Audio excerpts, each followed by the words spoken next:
Agama Buddha adalah satu set ajaran yang berisi pedoman yang bisa membawa kamu, membantu kamu untuk bisa tumbuh minimal menjadi pribadi-pribadi yang lebih baik. Simpel aja kok. Apa kelemahan agama Buddha menurut Koko? Dan nggak ada gunanya juga wihara bagus-bagus, besar-besar, tapi ternyata nggak ada umat. Banyak kok. Anak muda itu anak orang. Buddha anak orang. Jadi kalau mereka datang ke wihara dengan kesadaran penuh, mereka pengen bantu ini itu, kita jangan memperlakukan mereka seakan-akan mereka itu karyawan. Agama Buddha kan meyakini kelahiran berulang. Ya. Terus kalau di kelahiran berikutnya kamu tidak lahir sebagai manusia, emang kamu masih bisa beragama Buddha?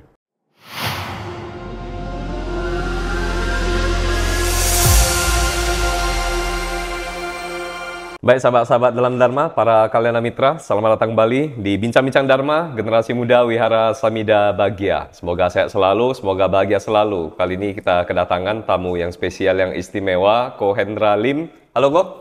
Selamat sore. Selamat sore. Bapak Ibu, terimalah salam wisiat kami. Namo Buddhaya. Namo Buddhaya. Gimana kabarnya Ko? Kenyang, ngantuk. Kenyang, ngantuk, Dan dikasih ngopi. makan terus dari Iya. panitia ya. Apa kesannya dengan kota Pematang Siantar, Go? Ya, kebetulan ini pertama kali saya datang ke Siantar itu pakai kereta api. Oh, Jadi satu perjalanan yang menyenangkan. Dan ingat satu hal belajar ya teman-teman. Kalau di Anthony Robbins itu ada menjelaskan beberapa tipe value. Nah, ada satu namanya certainty. Certainty, kepastian. Jadi saya ini termasuk tipe yang certainty. Waktu ngobrol sama Jimmy dan kita sudah set up waktunya dan kita komunikasi mau naik apa ke sini, ya saya pikir naik kereta api adalah salah satu pilihan transportasi yang paling nyaman. Dan pilihan beli tiketnya di PT KAI Akses itu kereta lokal ya. Jadi teman-teman kalau yang mencari tiket, ya khususnya bukan orang Siantar pasti tahu. Kalau Anda mau cari tiket ke Siantar, tiketnya itu kereta lokal dan itu dibuka H-7 baru bisa beli. oh, oke. Tuh, jadi saya udah beli H-7 dan saya kalau naik kereta ekonomi, saya mesti pilih bangkunya 21C. Tahu nggak kenapa? Karena dia ada satu selonjoran yang panjang, kaki gua panjang soalnya. Ah ya, Gitu. itu masukan yang bagus ya. Ya, jadi saya selalu beli dari awal dan dapat. Dan ternyata PT KAI itu juga menjual tiket non-seat. Jadi untuk ke Rantau itu ternyata bisa beli tiket non-seat, nggak dapat tempat duduk. Iya, iya, iya. Dan ada satu penumpang yang masuk ke dalam gerbong saya, duduk di samping saya dan punya cara pikir bahwa ya mungkin nanti nggak ada yang naik. Oke, Go. Dan Ini random ya, kita awali dari topik ya, KAI random aja, rupanya. KAI. Dan saya Kereta menduga Api bahwa Indonesia. banyak orang tuh punya pemikiran seperti itu. Siap. Tidak mempersiapkan, udah tahu sadar nggak sih kalau Senin itu hari libur, besok tuh tanggal merah ya. Besok merah. Hari Libur panjang. libur panjang, hari Selasa Harkitnas. Ya, tapi dapat cuti kan, Go? Ya, saya masih pengangguran selama bulan Januari ini. Harkitnas dan Selasa kan bukan Selasa, Rabu.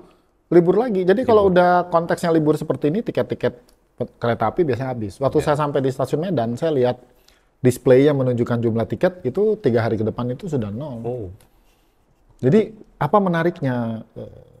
Ya sekali lagi manusia kan tipenya beda-beda. Ada yang tipe mengalir aja deh, lihat aja nanti. Ada tipe yang kayak saya, senangnya itu certainty, kepastian. Nah kemarin waktu Jimmy tanya, kok udah beli tiket pulang belum? Aduh gue lupa.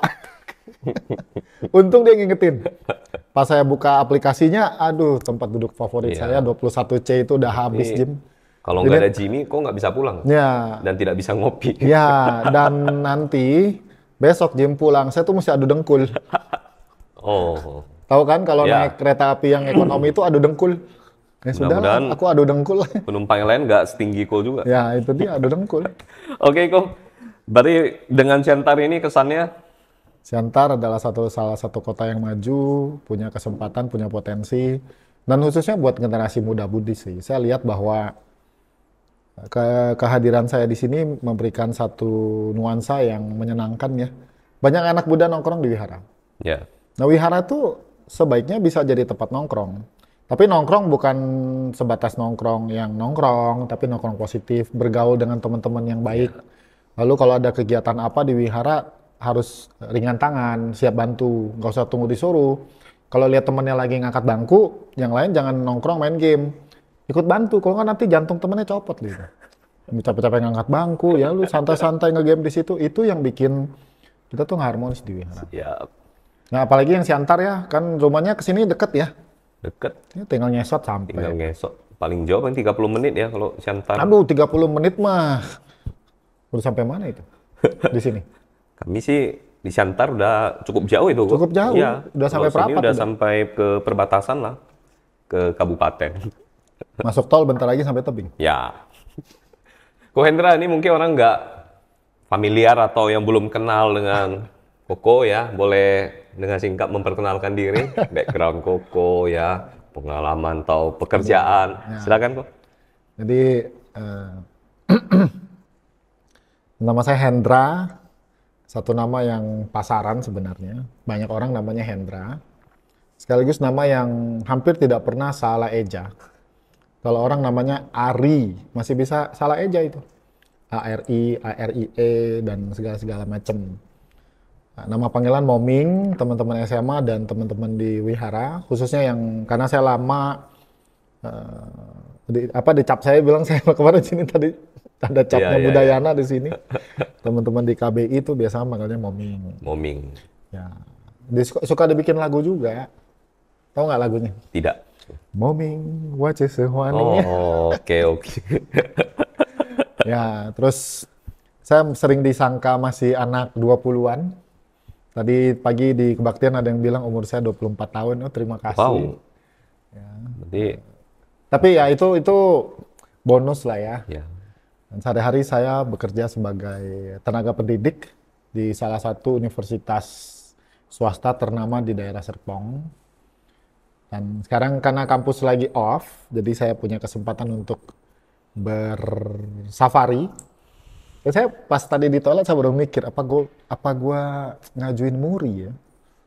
Oh, Jadi saya sejak tanggal 20 Desember sampai hari ini tuh saya belum pulang. Jadi wah, udah setahun gua. setahun tuh. Kalau boleh ada istilah pandita Buddhis Indonesia pertama yang roadshow 40 hari belum pulang. Terus saya mikir lagi, buat apa ya? Karena orang-orang tertentu kan suka mencari ketenaran ya.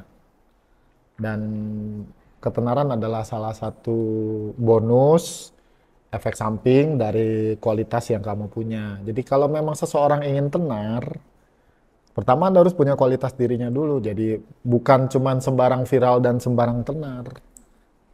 Siap. Ko Hendra mengawali topik kita ya. Tadi di-spill, jangan asal tenar. Kan begitu ya? Ya, Ko Hendra kita tahu, ya the power ya, media sosial itu luar biasa. betul. Dan banyak memberikan privilege bagi orang-orang tertentu. Ya. Bisa dengan instan tenarnya, Sep. populernya, Cepat ya. begitu ya.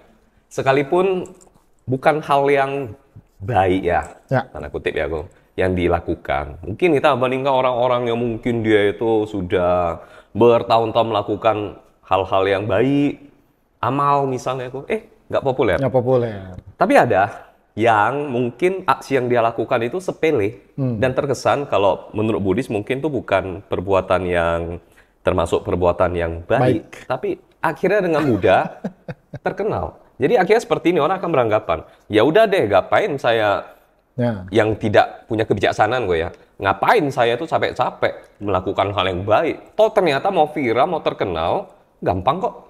Tinggal menunjukkan sisi ketidakbaikan saya aja, saya apa adanya aja. Saya mau marah, ya marah aja begitu, Kong. Nah, bagaimana untuk bisa membangun ke mindsetnya anak-anak muda ini supaya nggak sesat gitu? Pertama cara pandang.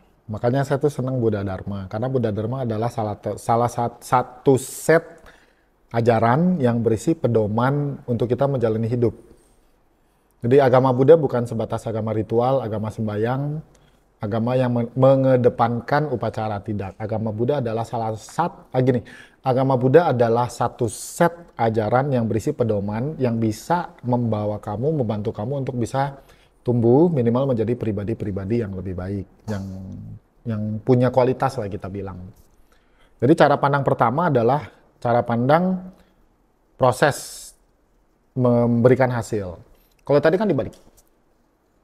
Mikirnya hasil dulu, baru proses. Memang dalam beberapa kasus tertentu ada yang punya keberuntungan atau kita boleh katakan potensi karmanya berbuah dan kemudian dikenal orang banyak. Karena dikenal orang banyak, kemudian dia mampu untuk bisa mendapatkan keuntungan secara ekonomi, di endorse dan sebagainya. Tapi perhatiin nggak, biasanya kalau yang seperti tadi, dia juga punya nilai tambah. And sorry to say, one of them is you are physically attractive. Jadi muka orang ini tuh menjual untuk di kamera. Coba mukanya biasa-biasa aja. Kira-kira bakalan menjual nggak untuk di endorse produk, tidak rupawan dan sebagainya. Jadi itu salah satu hal yang teman-teman Buddha itu mesti punya satu cara pandang bahwa segala sesuatu itu harus berproses, baru memberikan hasil. Kedua, kalau kita perhatikan yang cara pandangnya adalah viral tadi, bertahan lama nggak sih kok? Apakah mereka akan mampu berada di puncak? Mostly, I would say no. Dulu, ini cerita dulu nih. Mungkin sebelum media sosial seviral ini, sorry ya kalau saya sebut merek ya, jadi ini nggak bermaksud untuk menyinggung, tetapi hanya sebagai sebuah contoh saja. Dulu pernah tahu lagu Dasar Kau Keong Racun, tahu nggak? Ya, Terus ada sepasang anak remaja yang menirukan kan, Dasar Kau Keong Racun, terus tiba-tiba viral. Satu kasus lagi, kasus ini berarti realita yang pernah terjadi ya. Satu kisah nyata lagi itu adalah ada satu dulu, saya nggak ingat persis namanya, petugas kepolisian yang menirukan lagu. Terus kan mulai viral nih, diundang TV kemana-mana, kemudian dapat diwawancara dan kemana-mana. Akhir kan sudah keluar, akhirnya masa tenarnya kan akan seperti biasa ya kalau kita lihat kehidupan. Muncul, bertahan, terus nanti apa yang terjadi? Turun. Terakhir yang saya pernah baca, beliau sekarang jualan bubur kan. Sudah tidak lagi tampil di TV. Nah, jadi teman-teman Buddha, teman-teman Buddhis, ketika Anda berpikir untuk tenar, Anda juga mesti berpikir untuk punya isinya. Jadi jangan cuman modal marah-marah, modal ngamuk di airport, terus kemudian terkenal, viral. Oke, in some points, in some moments, you're famous. Mbak yang kemarin di airport ya, yang kemarin marah-marah ya sama petugas bandara ya. Iya mbak, foto bareng mbak, cetek, udah, selesai. Saya berapa banyak diajak orang foto bareng. Cie. Tapi gini Kum, saya potong ya, sorry. Potong aja nggak apa-apa. Plot twist ya, misalnya ternyata sebaliknya seperti yang kau bilang. Ya. Dia itu akhirnya semakin top. Ya. Nah, dan memang tidak berharap tenar. Itu hanya sebuah kebetulan, bonus. Nah, bisa nggak akhirnya menjadi seperti ini kesimpulannya? Dari sebuah hal yang buruk, membuahkan karma yang baik, kalau dia tidak pernah melakukan hal yang mungkin menurut kita ya, tapi tidak menjudge, artinya kan hal tersebut tidak dilakukan, kalau tidak ada hari ini. Tidak ada hari ini, betul. Gimana betul. itu pandanganku? Pandangan saya itu adalah dua hal yang berjalan di momen yang berhimpitan. Jadi kalau yang contoh ilustrasi yang tadi saya sampaikan tadi, ketika seseorang melakukan satu perilaku ucapan yang kasar, yang buruk, marah, emosi karena layanannya tidak tersedia, itu kan satu hal. Tetap kalau kita pakai kacamata agama Buddha, ada perbuatan yang dilakukan dan itu memiliki potensi untuk berbuah. Nah, ketenarannya satu hal yang lain. Jadi yang satu adalah sebab, yang satu adalah akibat. Nah, dan semoga ini hanya sebuah, kalau kasus contoh yang tadi, real yang tadi, itu hanya sebuah momen aja, bukan di keseharian, bukan seperti itu. Kalau di keseharian seperti itu kan sayang ya, artinya seseorang gagal untuk tumbuh menjadi pribadi yang sabar, yang mampu menunjukkan empati, mampu menunjukkan pengendalian diri. By the way, saya ngomong gini bukan berarti saya nggak pernah marah ya. Jadi kemarin di hotel tuh, saya baru agak-agak kecewa dengan stafnya waktu saya turun untuk mendapatkan makan pagi saya. Nah, ingat nih, ini menarik. Hindari kata-kata sebentar. Sebentar ya, Pak. Nah, Kira-kira sebentar itu buat Ko Erbin berapa lama? Ya, relatif ya. Relatif. Seberapa lama saya sabar menunggu lah begitu. Betul. Nah, jadi waktu di pagi, ini bukan di sini ya, bukan di Siantar nih, di kota lain. Nah, hari ini tempat saya menginap, oke, mantap. Jadi ketika saya turun, saya request breakfast, kemudian dilayani. Saya tanya berapa menit lagi? 10 Pak. Gitu. Nah 10 menit ini kemudian setelah 10 menit saya turun masih belum ready. Itu dan kemudian saya menyampaikan keluhan, saya menyampaikan kekecewaan dengan bahasa dan nada yang cukup tinggi. Besoknya saya turun, saya ketemu orang yang sama, terus tentu saya malu banget. Saya tuh merasa tidak nyaman karena saya membuat orang tidak nyaman. Ya, ada penyesalan dalam diri saya. Jadi di pagi kedua saya turun, saya tanya, Mbak, saya berapa lagi? Oh Pak, masih 2. Oke, 2 ini berapa lama? Karena saya mau dia jelas dengan ekspektasi saya, dan saya mau jelas dengan ekspektasi saya. Kira-kira setengah jam Pak. Oke, sekarang nanti jam 8.45 udah bisa siap? Bisa Pak. Oke, bisa tolong diantar ke kamar nggak? Bisa Pak. Oke, deal. Berarti kan jelas. Saya turun sekitar jam 8:10, 8.45, 35 minutes, I think, dan saya lihat masih reasonable lah dengan planning yang saya mau lakukan hari itu. Oke, turun. Siap ya, selesai. Udah. 8.30 belum datang, nggak apa-apa. 8.30 nggak datang, masalah nggak? Nggak dong, karena ekspektasinya jam berapa? 8.45. 8.45 masih belum datang juga, masih oke.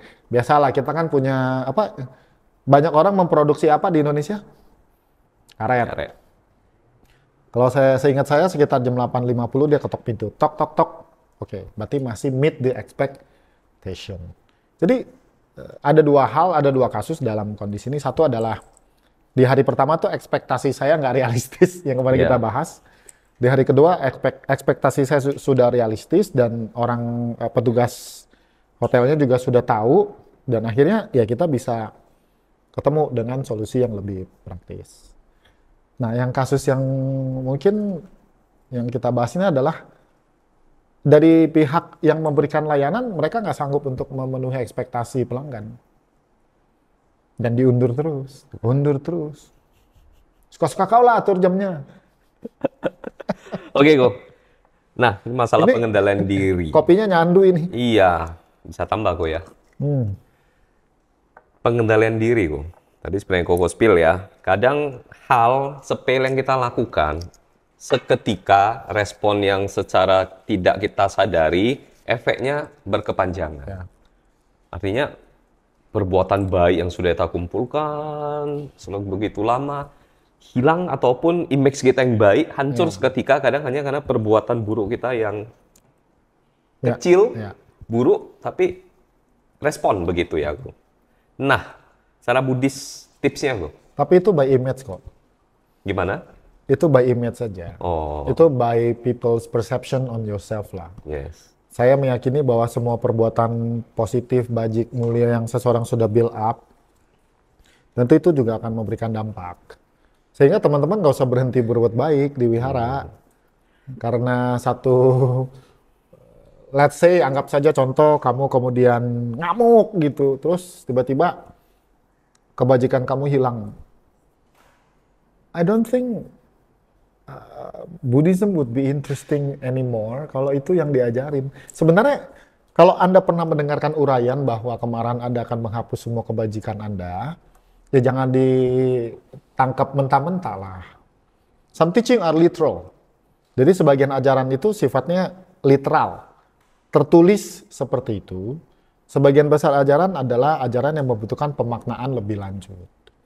Menurut saya agama Buddha nggak akan menarik ketika kita diajarkan satu kemarahan kamu akan menghapus semua kebajikanmu. Wait a minute, I've been living since beginningless time.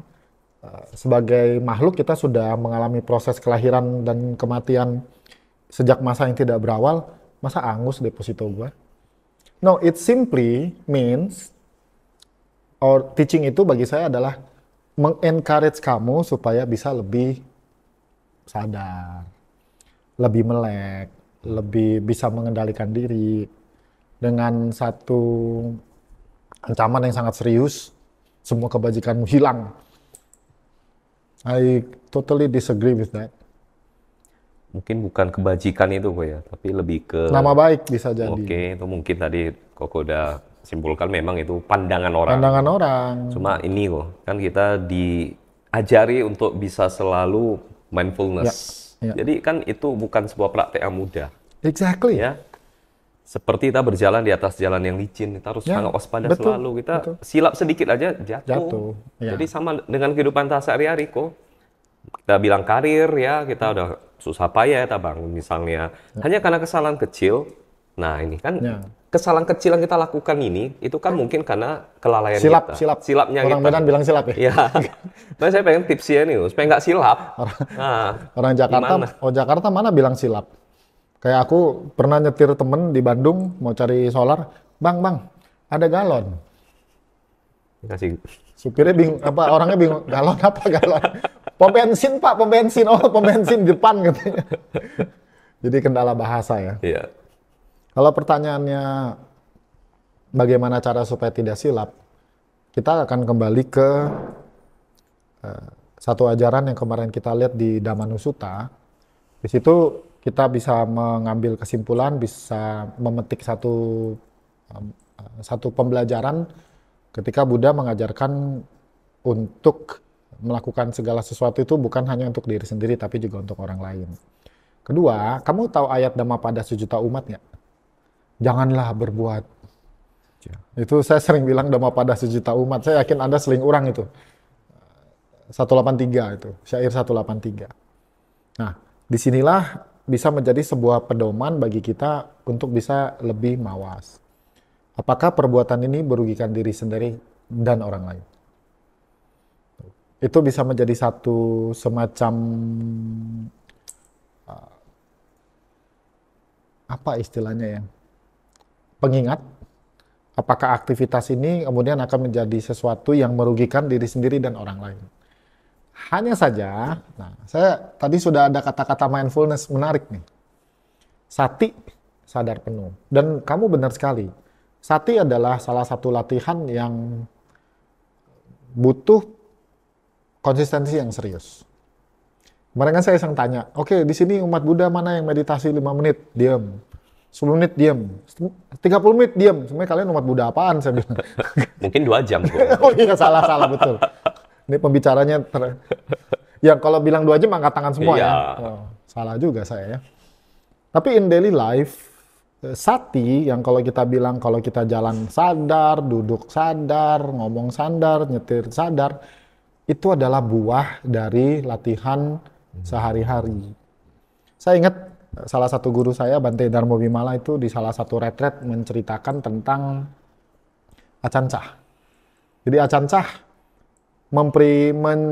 untuk para meditator diminta untuk makan dengan pelan. Anda tahu nggak acancah makan dengan cepat atau pelan?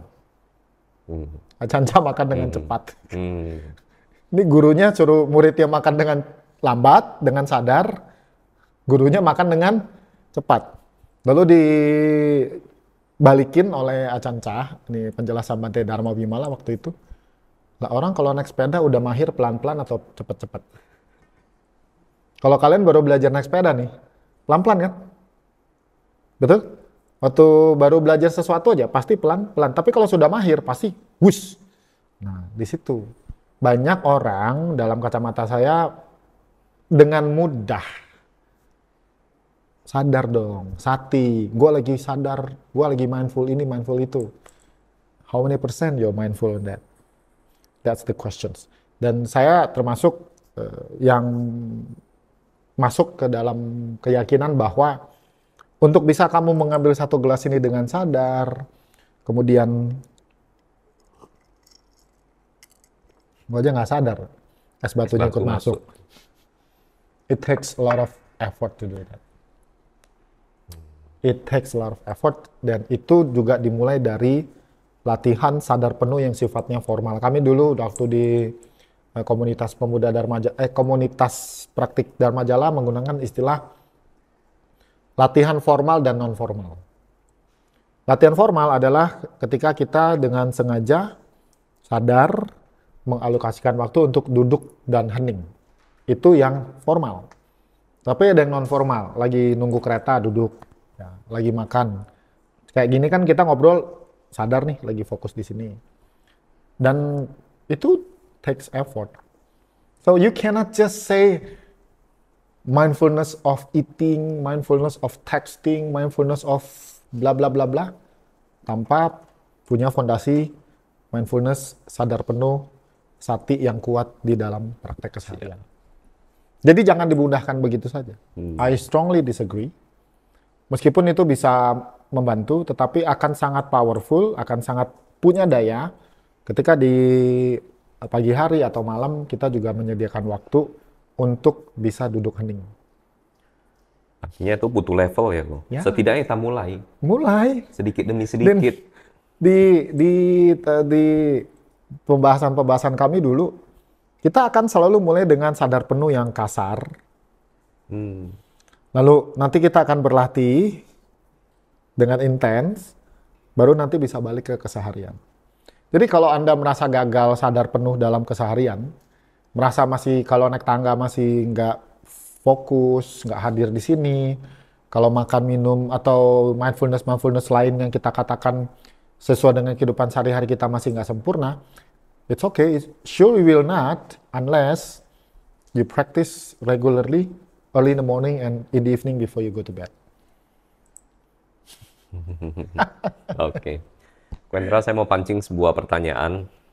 Saya nggak tahu nih kontroversial atau enggak, tapi saya ingin Wendra menjawab. Simple aja kok. Apa kelemahan agama Buddha menurut Koko?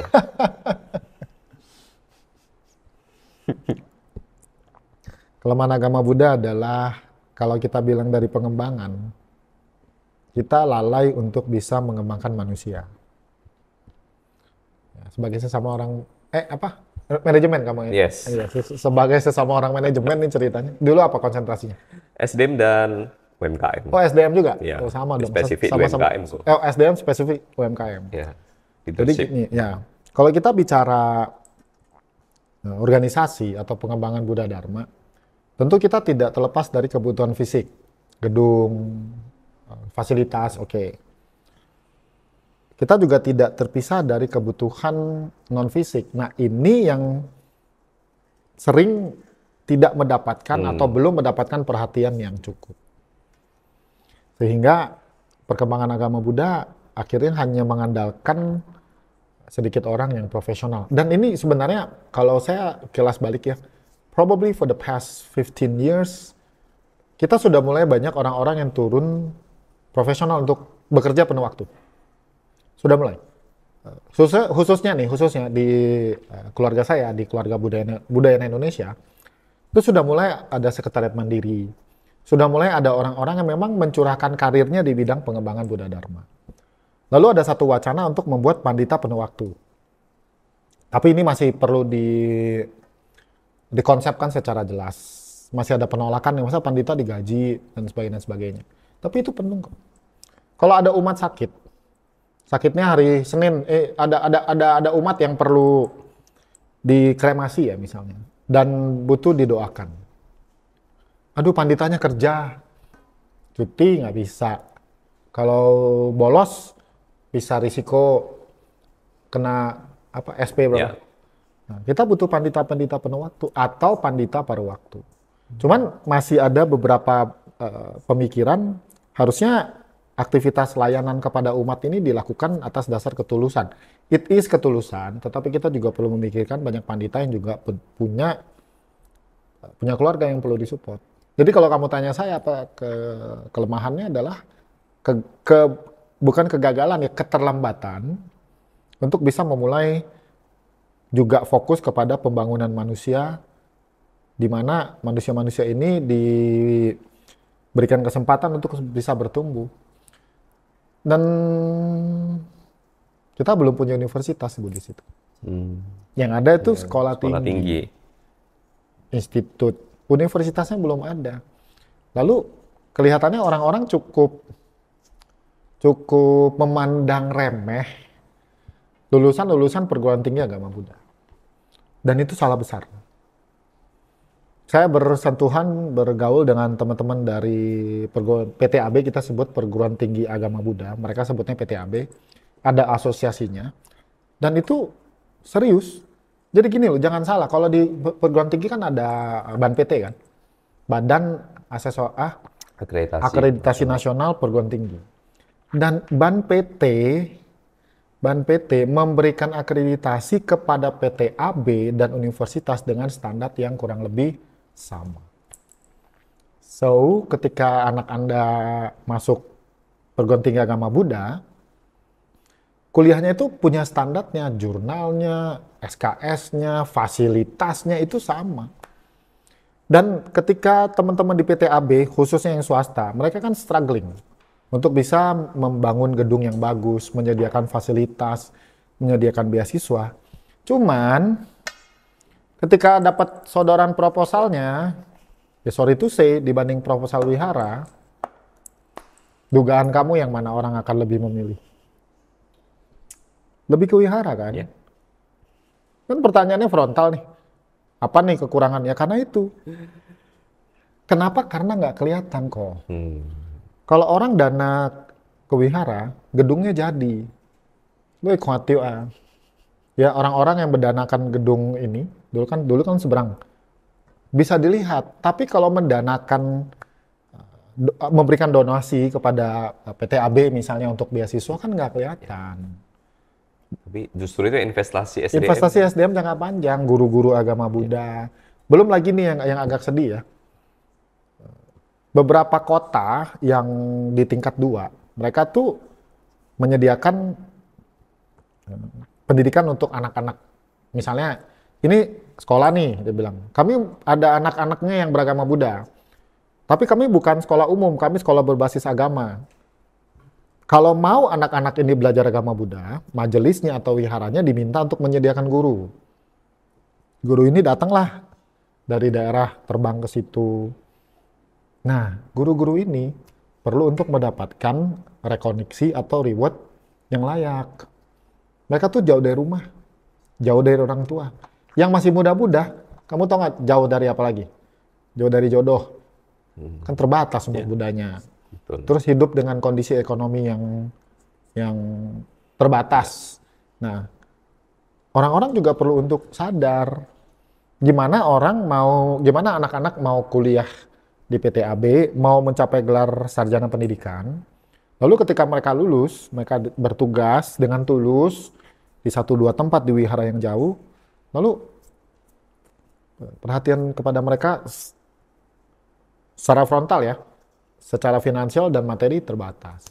Kita nggak bisa. Kita hidup layak lah, hidup normal lah, wajar. Suka tidak suka manusia butuh kehidupan materi. Jadi menurut Koko ini sebenarnya terjadi kemunduran nggak SDM di Buddhism di Indonesia ini secara kualitas? Nah, mungkin perlu diteliti lebih mendalam, lebih jauh. Tapi kalau saya simpulkan, kita perlu lebih banyak aktivitas-aktivitas ataupun program-program yang juga mendukung kehadiran SDM-SDM yang berkualitas. Jadi ketika Anda mendapatkan undangan, kesempatan untuk memberikan donasi, selain wihara, maksudnya ada 2 pilihan nih. Ya at least 50-50 lah. Kalau nggak mau 100% ke donasi pendidikan, ya 50-50. Memang bangun manusia itu, Pak Sudamek yang pernah ngajarin kami, memang SDM itu gitu, Ming. Jadi menurut beliau waktu itu membangun SDM itu sama seperti menanam pohon kelapa. It takes years. Dan pada saat dia tumbuh, kan belum ada kelihatan hasil. Yeah. Tapi begitu pohon kelapa ini jadi, matang, dia berbuah terus-menerus. Itu di SDM, di sumber daya manusia. Dan nggak ada gunanya juga, wihara bagus-bagus, besar-besar, tapi ternyata nggak ada umatnya. Banyak kok. Ini kalau saya spill di sini bisa ngamuk yang punya wihara. Tapi kita saya mungkin apa adanya ya. Saya bilang mungkin bisakah seperti ini, misalnya ya mereka-mereka yang mungkin powerful secara materi, kuat secara finansial, mereka itu punya kemampuan membangun banyak wihara, membangun fisik ya begitu ya. Namun ada juga orang yang sebaliknya ya, mungkin apa yang terjadi ya. Mereka yang punya komitmen, mereka punya pengetahuan dharma yang luar biasa, tapi tidak kuat secara finansial. Nah, seringkali kan fenomena ini terjadi. Jadi nggak ketemu. Terjadi Seka- polarisasi untuk pengembangan Buddha Dharma gitu. Kalau di Budayana, sekarang itu sudah mulai difasilitasi dengan kehadiran, jadi promosi ya. Tapi oke lah ya, sekalian biar umat pada tahu ya. Kalau di agama Islam itu ada istilahnya Badan Zakat Amal, kalau tidak. NU punya Lazis dan macam-macam. Jadi kalau di teman-teman Muslim mereka kan ada kewajiban zakat. Dan itu kan diatur tuh di Al-Quran. Mohon maaf kalau saya salah ya, tapi ini hanya sebagai contoh saja. Di Buddha itu lewat Kementerian Keuangan dan Dirjen Bimas Buddha itu sudah ada yayasan-yayasan yang diakui di Kementerian Keuangan untuk bisa memotong pajak. Gitu.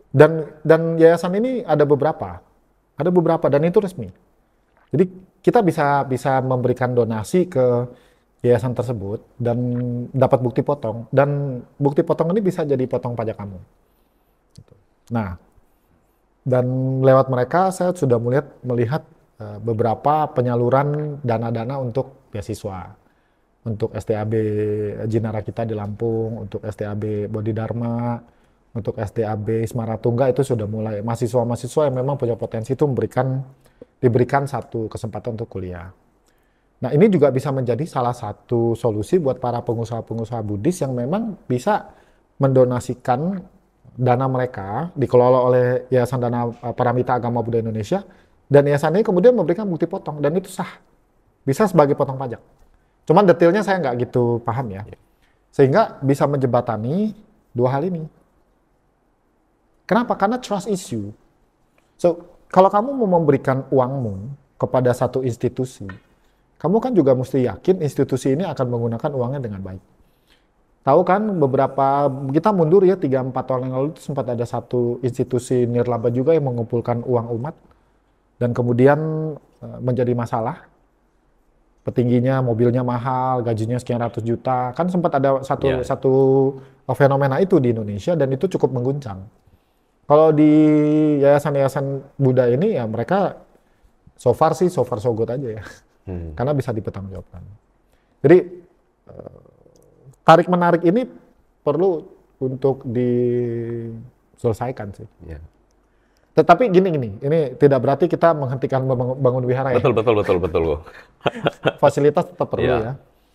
Karena ya bagaimanapun juga fasilitas adalah salah satu bagian dari unsur layanan yang berkualitas. Tapi mungkin kalau lebih mendalam, saya ingin perdalam pertanyaan yang tadi, bahwa mereka-mereka yang mungkin powerful secara finansial, mereka memelihara, dan terjadi sebuah, ya artinya yang berkuasa nih, pengambil kebijakan nih, yang ngambil keputusan nih, seringkali adalah, ya tetap adalah mereka. Atau kita katakan ya konglomerat lah dalam Buddhisme.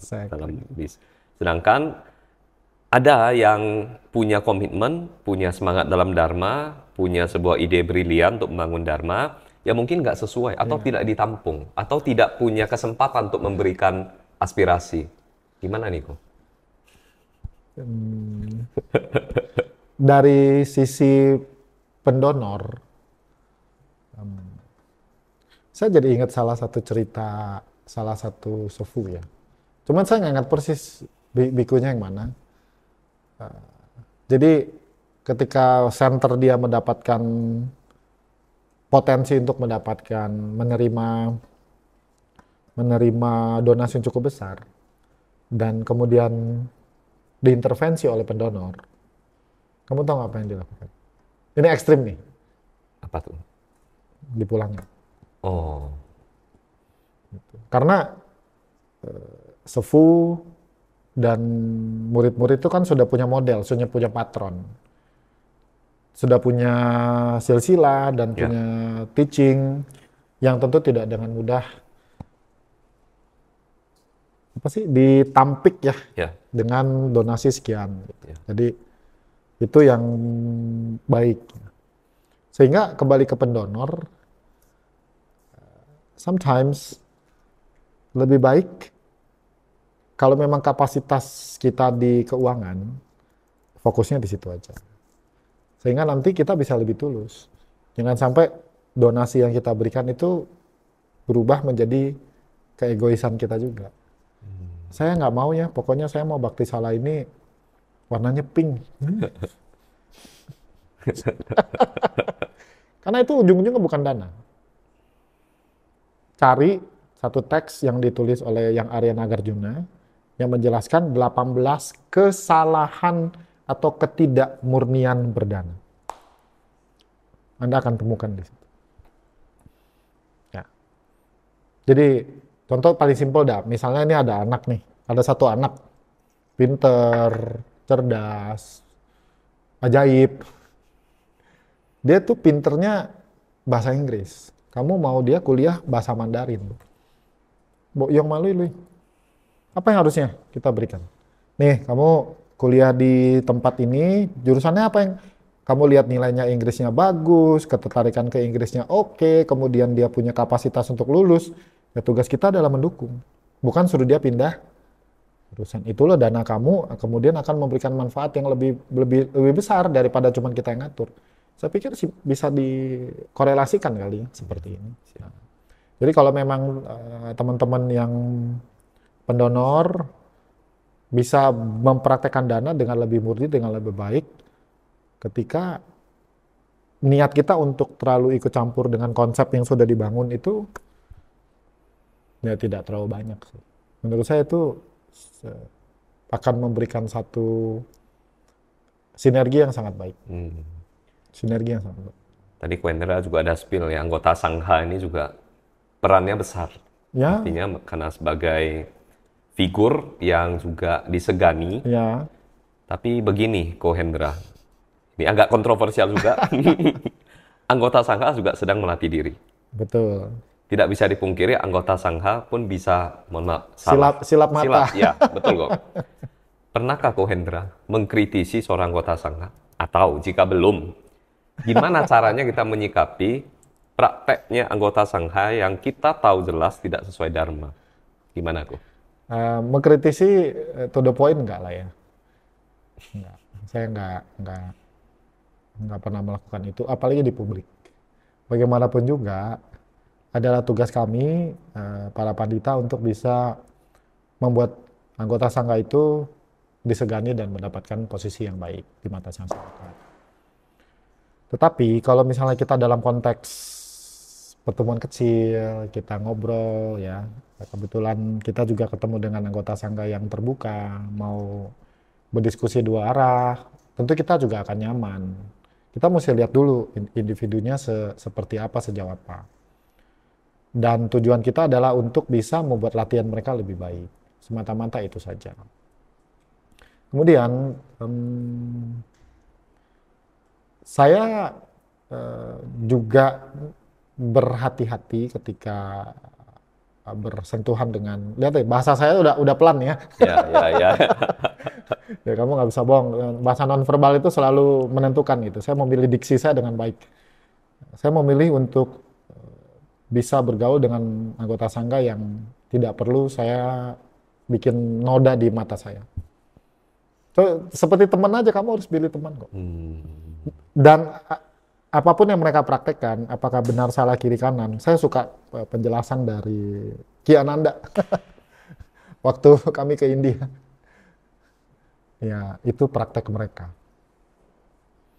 Kalau kita berjubah, kamu jangan ya, jangan ikut-ikutan berjubah. Jangan mengikuti jejak Pangeran Siddhartha dalam waktu dekat. Belum tentu kita bisa menjalankan sebaik yang kita mau mereka lakukan. Tapi sampai di tahap tertentu ya kita cukup mengamini saja dan mencari jalan supaya persentuhan kita tuh nggak terlalu dominan. Nanti mata kita juga ngerusak, batin kita juga yang jadi ternoda, terganggu. Ya, prinsipnya sama dengan mencari teman. Ya. Jika memang kita merasa ada anggota Sangha yang kurang cocok dengan kita, ya sudah. Ya, biarkan saja. Biarkan saja, begitu. Gitu ya, karena mungkin nggak di level kita untuk mengkritisi. Kedua, kita tuh belum sepenuhnya mengetahui dan mengerti alasan kenapa mereka melakukan itu. Another example begini ya. Waktu saya SMA, ini vivid bener memorinya. Jadi kami ngundang, waktu itu Katina kalau tidak salah, kita ngundang anggota sangga untuk datang. Dan beberapa bikunya ini nyetir mobil sendiri. Nah, mungkin kita lihat ya, kok biku nyetir sih? Persoalannya sekarang, siapa yang mau kerja di wihara dan nyetir? Ayo. Beberapa bante yang saya tahu punya daerah binaan yang luas.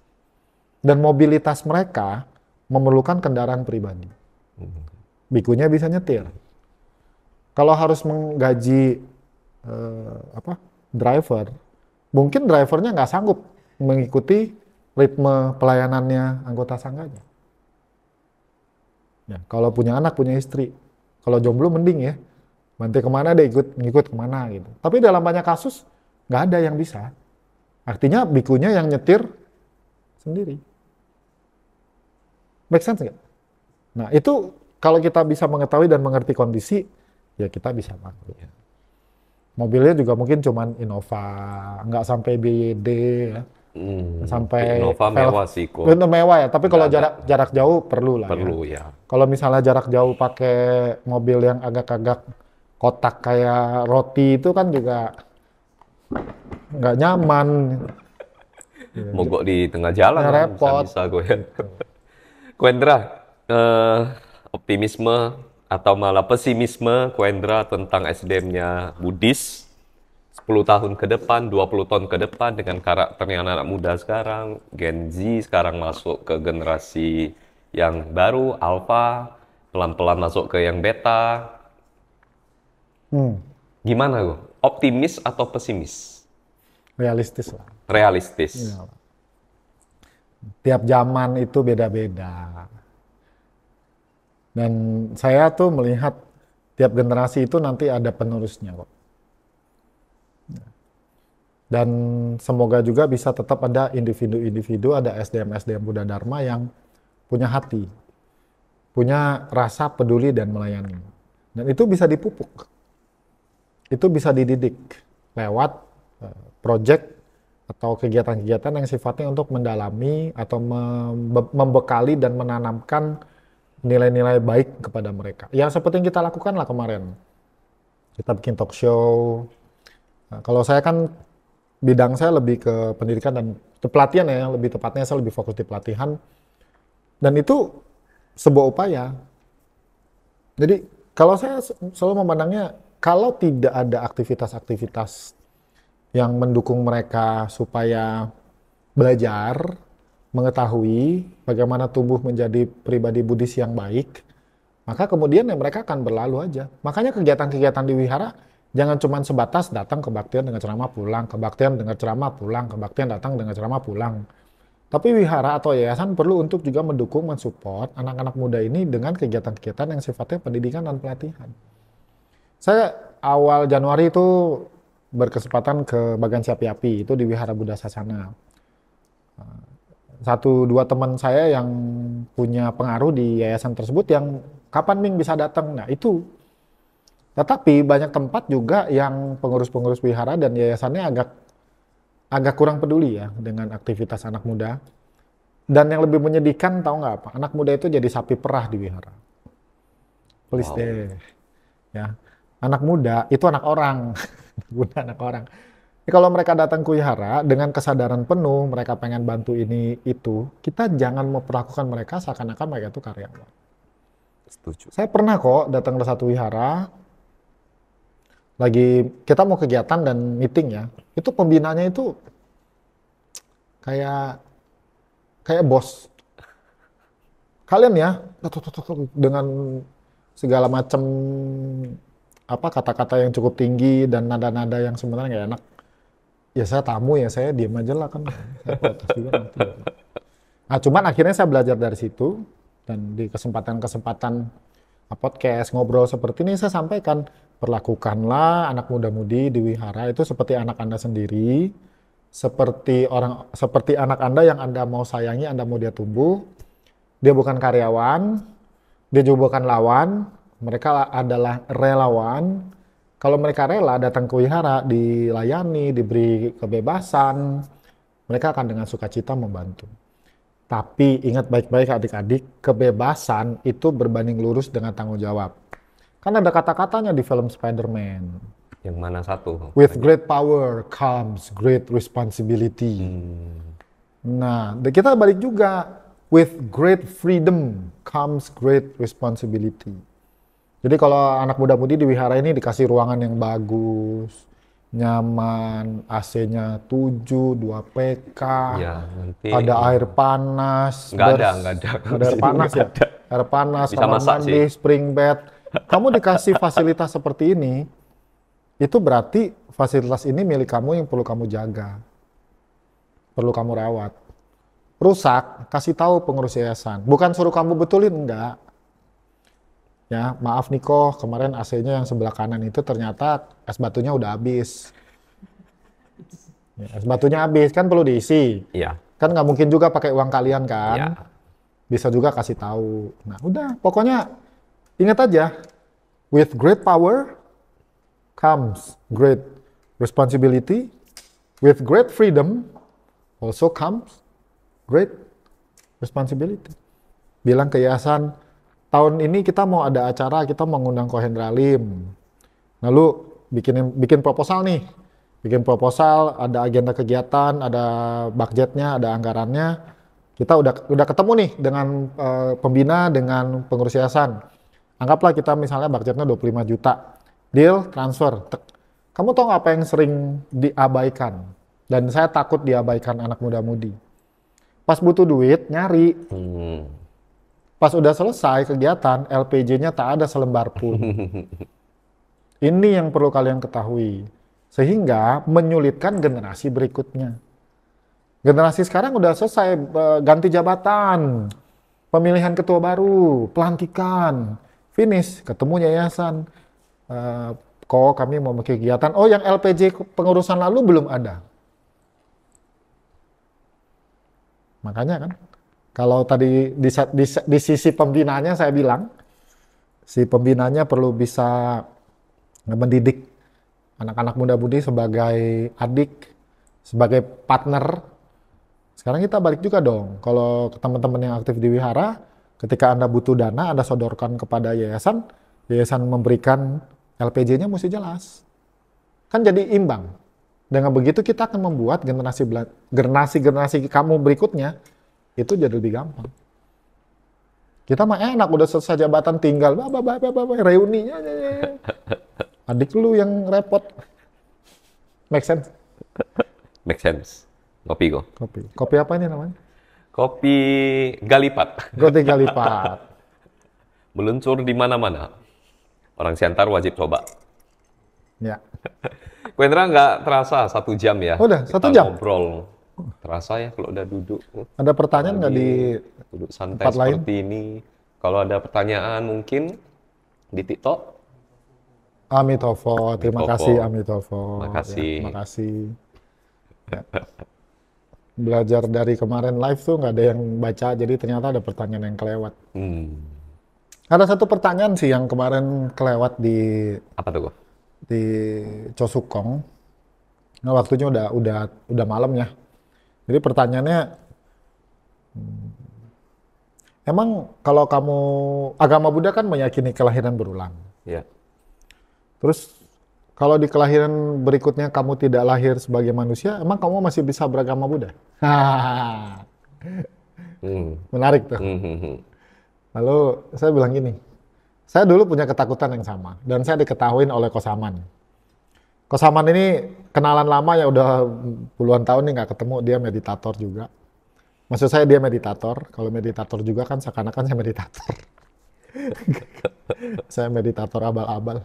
Beliau meditator dan saya duduk di samping dia di pesawat, terus saya tanya ini kok, saya bilang saya ini ada rasa takut. Kalau di kehidupan mendatang tuh saya nggak ketemu dengan Buddhis lagi.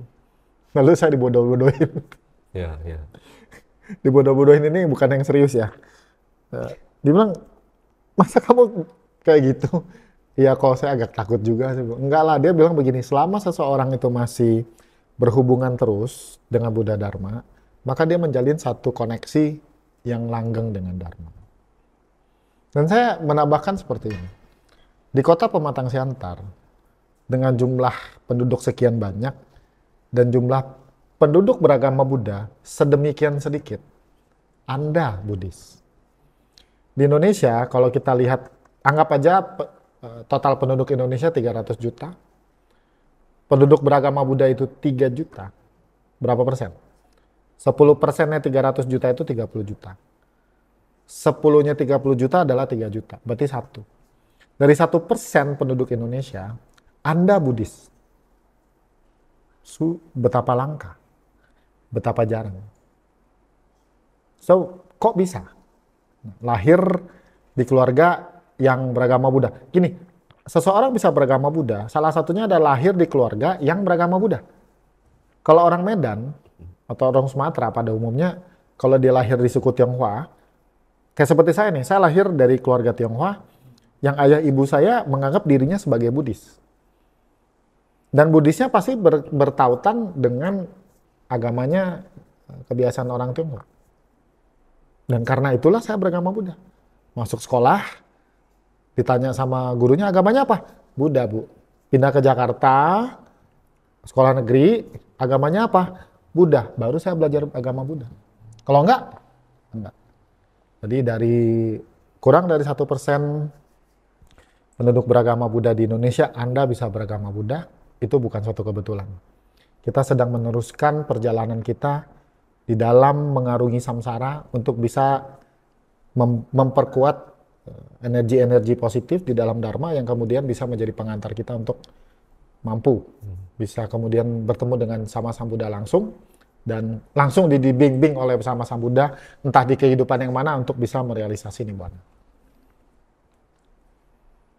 That's Gimana kalau pengaruh dari ini kok? Pasangan hidup di mana yang ya beda keyakinan. Mungkin si cowoknya Buddhis dan memang dia itu seorang yang sangat ya kita tahu ya aktivis mungkin gue ya. Ternyata taat dan ikut. Tapi dengan prinsipnya tetap saya ini jiwa saya Buddhis. Tapi saya pandangan Koko gimana? Karena kita kan sering ngalah. ya.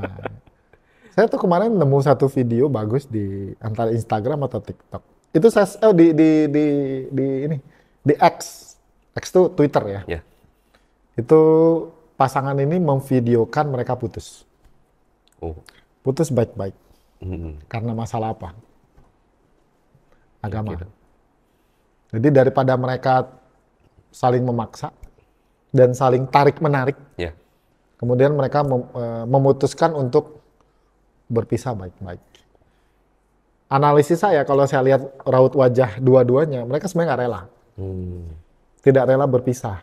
Saya yakin di kehidupan ini ada orang-orang yang sudah klop, yang sudah cocok, yang sudah ketemu dengan belahan jiwanya, tapi ada aja rintangannya ya. Salah satunya adalah agamanya. Dan kalau melihat video ini, saya menyimpulkan mereka ini adalah sesama penganut agama yang taat. Taat dengan agamanya sendiri.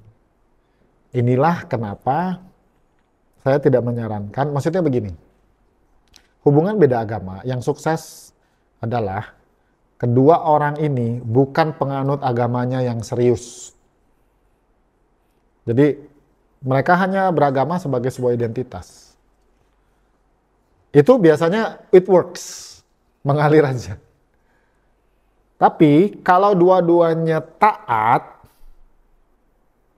biasanya relationship-nya kurang sukses. Apalagi salah satunya berusaha untuk menarik. Siap. Betul kan? Ya. Faktanya seperti itu.